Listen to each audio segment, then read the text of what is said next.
Hi folks, thanks for tuning into my YouTube channel of Pearls, Points and Promises.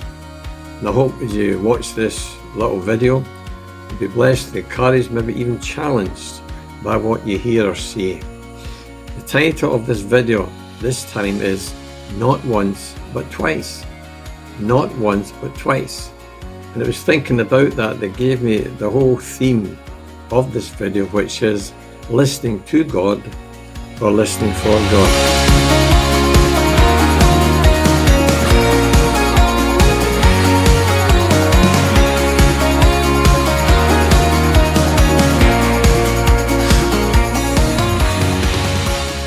I'd like to introduce the video by sharing a story as it was given to me. The story is about learning to listen. It concerns a Native American and his friend were in downtown New York City, walking near Times Square during a noon lunch hour. The streets were filled with people, cars were honking and taxi cabs were squealing round corners, and sirens were wailing. The sounds of the city were almost deafening. The Native American suddenly said to his friend, "I hear a cricket." His friend exclaimed, "Don't be silly, you couldn't possibly hear a cricket in all this noise." The Native American listened carefully for a moment. Then he walked across the street to where there was a large planter with a bush in it. He looked into the bush and sure enough, there was a cricket. His friend was amazed. "Now that's incredible," he said. "You must have superhuman ears." "No," said the Native American. "My ears are no different from yours. All depends what you're listening for." "Well, that can't be," said his friend. "I could never hear a cricket in this noise." "So here, let me show you," the Native American replied. He reached into his pocket. He pulled out a few coins and discreetly dropped them onto the pavement. With the noise of the crowded street still blaring, every head within 20 feet turned round to see if the money that was dropping onto the pavement was theirs. "See what I mean?" asked the Native American. "It all depends on what you're listening for." And it goes on to say, if we are tuned in to hear God, then we can hear him speak in spite of all distracting things around about us. Now, somebody said that listening for God is an important life skill that should be developed. For the reality is that God is not silent, but we live today in a noisy culture that often speaks in ways that are contrary to God's voice. So it can be difficult to hear God if we're more in tune with that kind of voice. As we listen for God and hear what he said, I would suggest we be more able to be in tune with his leading and guiding in our lives. Now, even as I say this, I'm sure there are those who come back with the question, but does God still speak today? Yeah? We keep talking about instances in the Bible where God spoke to people like many, many years ago. But what of today? Does God still speak today? And the answer to that is yes, he does. Because the Bible teaches that God is immutable. That means he doesn't change. Indeed, the scriptures talk about God being the same yesterday, today, and forever. So there's various ways that God can speak to us. And I want to suggest just one or two of them. So you can see very clearly many people give a testimony how God spoke to them and still speaks to them in their prayers. When they come before God quietly and reverently in submission, and just be open to listen to God. But the Bible tells us that God himself will speak to us through his word. God uses the Bible, the word of God, to speak into your life and to mine. But God will also speak to us through people and through circumstances, and sometimes by a specific revelation. The revelations from God, what they do is they really raise our awareness and perception that something is really going on. But God also speaks through creation and nature. And if you want to read about that, try Psalm 19, which is really wonderful the way it expresses how God speaks through creation and nature. And the Bible records some 2,000 times in the Old Testament God spoke with phrases like, "And God spoke, and the word of the Lord came to," or quite simply, "God said." And you'll find examples of these phrases being used by God in speaking directly to individuals. For instance, in the Old Testament, he spoke directly to Abraham and to Jacob and to Moses and to Samuel. In the New Testament, direct speaking to a woman called Martha and then to a man called Simon, and another one called Saul. And these individuals, these 7 individuals, with the distinction of their name being called not once but twice. And that's really quite remarkable, because out of the 66 books of the Bible, that's 39 in the Old Testament and 27 in the New Testament, it's only these individuals that I've mentioned, plus a city, have actually been called not once but twice. The scholars tell us that's quite a specific way of speaking. They call it the Hebrew manner of being called twice is something that's very significant, for it indicates that something very important is about to be communicated by God. And indeed, being addressed this way, there's about 4 things the scholars identify. It's very obvious that it's a real way of a specific means of getting the person's attention. It also implies that God's got a desire to establish a close personal bond with that individual. It also indicates that they are individuals. As individuals, they're the right people for the right task at the right time, which, although that task might be difficult or hard and so on, these individuals could be encouraged in the belief that as God knows us personally by name and characteristics and ability, then they'll understand they'll be up to the challenge. Another reason is that when God spoke through that particular way, then the individuals who were called not once but twice were shown very clearly they would be elevated. Now, to be elevated in the scripture means we're raised to a higher status or level. And that was required in order they could meet the challenge that lay ahead, but also the added responsibility that came from that. So indeed, these 4 people I've mentioned, that's obviously Abraham and Jacob and Moses and Samuel. You'll find that they are spoken to quite directly in the Old Testament, and I can give you instances. For instance, you could go into Genesis chapter 22, verses 11 to 14. And this is God speaking to Abraham. And as a result, what God said to him, you can see that Abraham became the father of Jacob, and through him became the father of many nations, acknowledged by them as the father of faith. In Genesis 46, verses 1 to 4, the reference here is to Jacob, a man whose name was changed by God to Israel. And as a result, he became the founder of Israel, that great nation which is often spoken of in the Bible as the sons of Jacob. In Exodus chapter 3, verses 1 to 10, this refers to Moses. And Moses, you can see, was called to be God's mouthpiece, to speak on God's behalf into such and such a situation. He was called to be the deliverer of God's people and the giver of the law. That's the 10 Commandments we talk about. Then you get to 1 Samuel chapter 3, verses 1 to 10, and it refers to Samuel. And although Samuel was started very young, he discovered he had God's ear. And that was helpful indeed, because he was being groomed to be the only man who functioned under God as a priest, as a judge, and a prophet.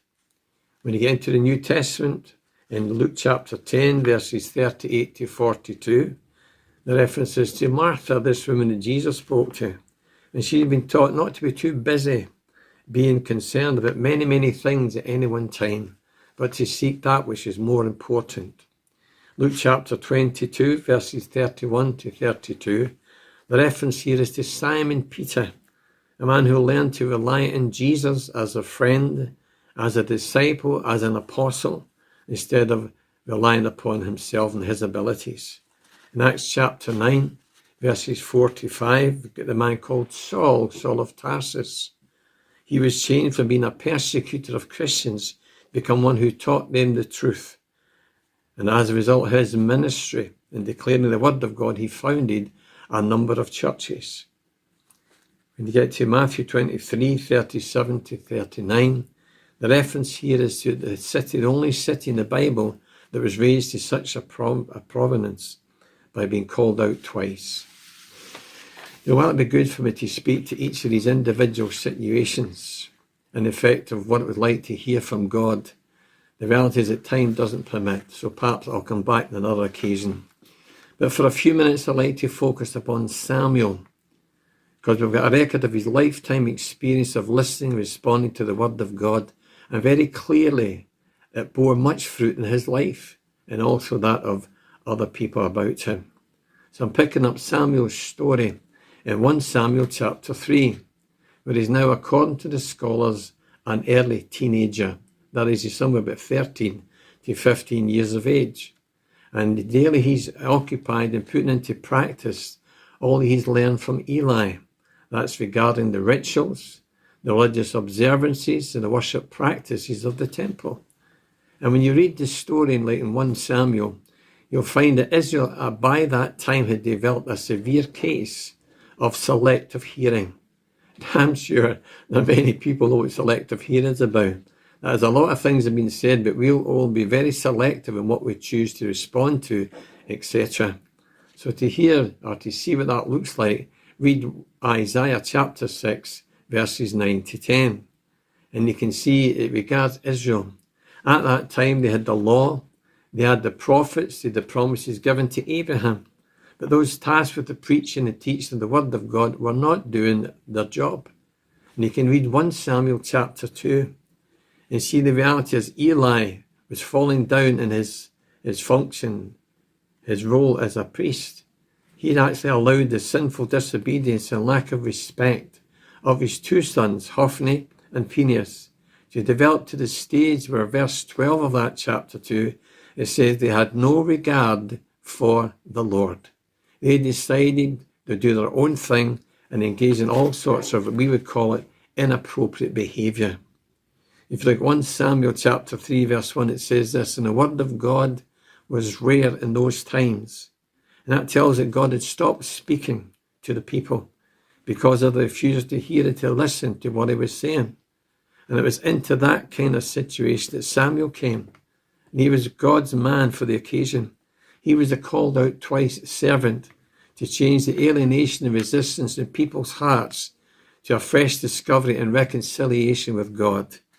And this turnaround was accomplished through Samuel's unique ministry of being the only man, as I mentioned, the only man to function under God as a priest, as a judge and a prophet.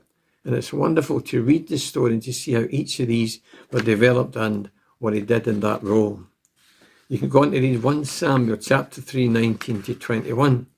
It describes how Samuel faithfully heard and received the word of God, and he was as equally as faithful and obedient in delivering that to the people of God. Because 1 Samuel chapter 4 says, and all Israel, all the nation, everybody in the nation heard Samuel's word. Now, when you go through Samuel's story, and I encourage you to read it for yourself, Samuel's story reminds us that to hear from God, our goal must be to know God himself in a personal, intimate manner, not just the supposed novelty of hearing his voice. See, the reality is hearing his voice is only part of the conversational relationship which we should seek rather than just a voice. If we read the story, we can see that God himself initiated this kind of relationship with Samuel, because he spoke to Samuel in a personal, persistent, patient manner, because he spoke 4 times to Samuel before Samuel recognized who it was. And you might say to yourself, after all this time with Eli and all the practices, so how could he not know the sound of God, what God's voice was like? Well, the answer is given in 1 Samuel chapter 3 verse 7, which says quite simply, Samuel did not know God. Samuel did not know God. Now, in many ways, that's a revealing statement, because for 10 years by this time, Sam has been taught and trained in the temple, or been involved in the preparation and the setting up of the vessels required for religious rituals and acts of worship. And yet, he did not know God. In many ways, we should not be surprised, because for even today, there are many who have got years of church connections and membership, and yet they still don't have a testimony of knowing God personally in a life-changing relationship. Now, Samuel heard God speaking 3 times, but he didn't recognize him. And the reality was he needed another, in this case Eli, to help him understand and how to respond to the voice of God if God were to speak the next time, which he did, as we've got recorded a 4th time. Now, perhaps some people watching or even listening to this video could give a testimony of the role of others in getting to know God personally. And I could share such a testimony of what it was like to speak to somebody in my shipyard days who knew God, who knew about Jesus, who knew about the Bible. And so talking to this man many times over, I was listening to what he said from the scriptures and about God, etc.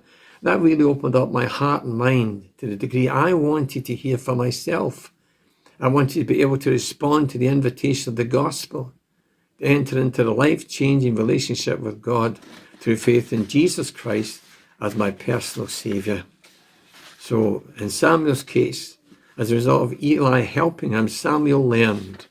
He learned who to listen to discern God's voice amid the conflicting voices of others.